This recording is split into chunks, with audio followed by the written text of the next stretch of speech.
How to play Taco Time, a spec-taco-lar game for all. In Taco Time, you are aiming to win delicious food and tasty drinks. Use dice to roll for ingredients that match the dish you are aiming to make. Make sure to score as many matching ingredients as you can to stop other players from stealing your food and drinks cards. Roll too many incorrect ingredients, however, and you go bust and lose your cards. The player with the most points at the end of the game wins.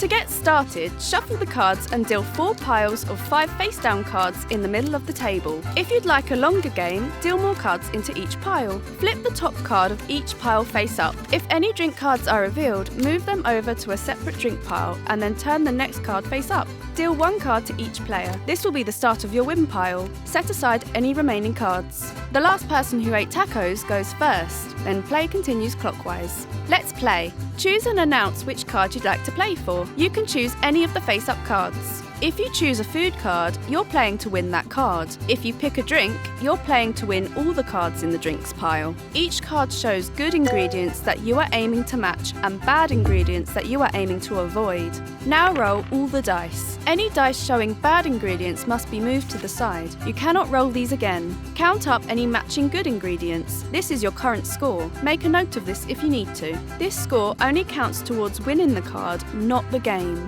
You can choose to re-roll any of the remaining good dice if you wish. Add any matching good ingredients to your score. Some food cards have a limit to the number of re-rolls you can take, so keep an eye out.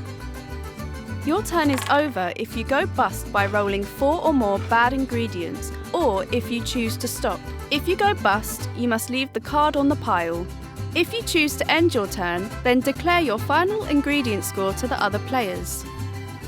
Other players can now choose to challenge you. You can only be challenged once per turn. If more than one player wishes to challenge you, only the player whose turn is coming up soonest gets to challenge. They must roll and re-roll until they have a higher ingredient score. A higher score means they get to steal the card and add it to their win pile.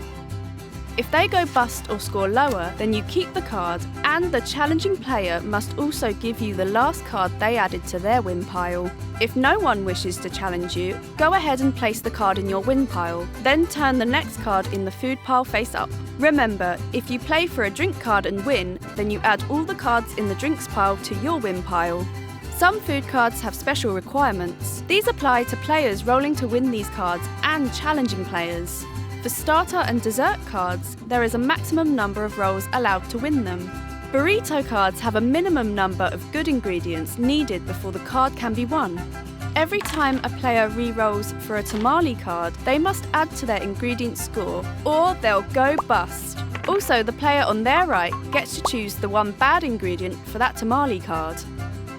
The game ends when 2 of the 4 food piles have run out of cards. All players add up their points from the food and drink cards they have won. Points are shown on each card. The player with the most drink cards wins 3 bonus points. If a player makes a complete meal, they can win 4 bonus points. A complete meal must include these 3 cards: 1 starter, 1 dessert or dip, and 1 taco or burrito or tamale. Each card can only be used to make 1 complete meal. The player with the most points wins. If players have the same amount of points, then a tiebreaker round is played. Each player rolls all 8 dice, and whoever wins the most spice wins the game. Taco Time, a spec-taco-lar game for all. To share your tasty wins, use the hashtag #Ridley'sGames.